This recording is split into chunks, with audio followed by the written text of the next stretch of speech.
ताश के पत्तों में छिपी मौत के बेरंग किस्से नई पीढ़ी को डराने की कोशिश में नाकाम रही फिल्म टैरो। नमस्कार दोस्तों, पेज 3 में आपका स्वागत है।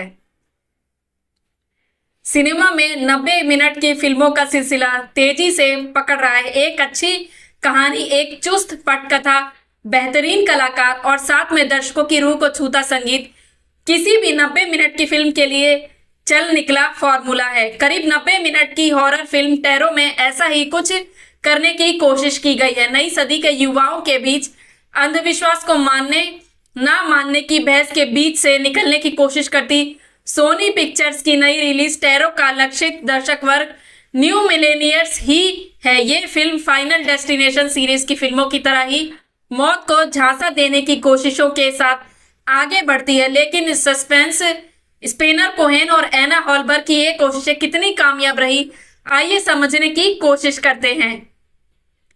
फिल्म टैरो जिस उपन्यास पर बनी है उसका प्रकाशन साल 1992 में हुआ था।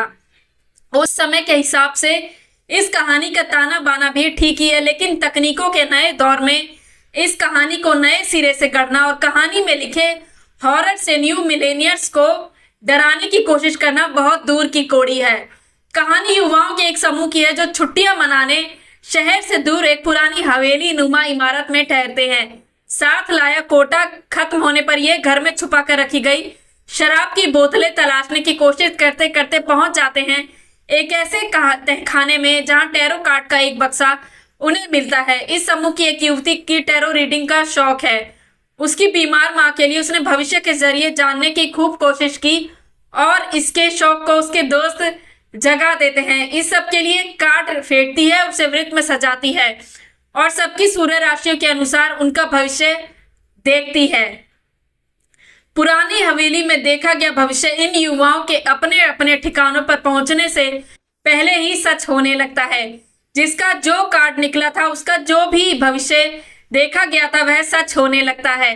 पुलिस आती है, तफ्तीश शुरू होती है, लेकिन एक एक करके मर रहे अपने साथियों के तार एक बार टैरो कार्ड से जुड़े होने के बाद समझ आते ही जंग शुरू होती है शापित कार्ड को नष्ट करने की। फिल्म टैरो की सबसे कमजोर कड़ी इसकी कहानी ही है। नई सदी में नए हॉरर की जरूरत है, लेकिन ये फिल्म बहुत ही घिसे पिटे हॉरर फार्मूले को दर्शक डराने का आधार बनाती है।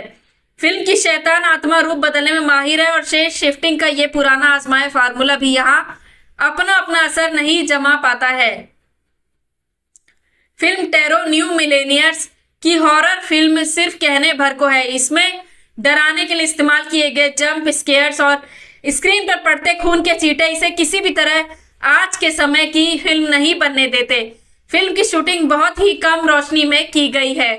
निर्देशक द्वे की सोच इसके पीछे शायद लगातार एक डरावना माहौल बनाए रखने की होगी, लेकिन अच्छा हॉरर अब सिनेमा के पर्दे पर वही होता है जो चकाचौंध कर देने वाली रोशनी के बीच घटित हो। हॉरर सिर्फ रात में ही अब नहीं होता, ये दिन के उजाले में भी किसी की जान ले सकता है। मौत आने का तरीका पता हो और मरने वालों को इसका अंदाजा भी हो जाए, इसके बाद भी वह खुद ही मौत के करीब दौड़ जाए, ये सब अब फिल्मों में बहुत हो चुका है। स्पेनर कोहेन और एना हॉलबर्ग की पटकथा कमजोर है और उनका निर्देशक बहुत ही पारंपरिक और एक फर्मी में गड़ा हुआ दिखता है। दोस्तों के समूह में इनकी आपसी दोस्ती के तार भी वो ठीक से नहीं बूंद पाए हैं। समवयस्क समूह बनाने के लिए दोस्तों में एक लड़की भारतीय मूल की नजर आती है और एक दोस्त एशिया प्रशांत क्षेत्र का, लेकिन इसके बाद बनती नहीं है। कहानी का डीएनए ही इतना कमजोर है कि इस पर कोई ढंग की हॉरर फिल्म बन पाना मुश्किल ही है। ये सब 21वीं सदी की चौथाई बीतने को है और फिर भी समाज में भविष्य बांचने की परंपरा अपनी जड़ें जमाए हुए है, लेकिन इनके बीच से निकली कहानी में कुछ तो नई सदी जैसा होना ही चाहिए था। दोस्तों, आपको मेरी ये फिल्म का रिव्यू कैसा लगा कमेंट करके बताइए। वैसे वीडियो बनाने में काफी मेहनत लगती है, आप चाहे तो मुझे मोटिवेट कर सकते हैं और मेरे चैनल को सब्सक्राइब करें। धन्यवाद। आप सभी खुश रहिए, मुस्कुराते रहिए। जय हिंद।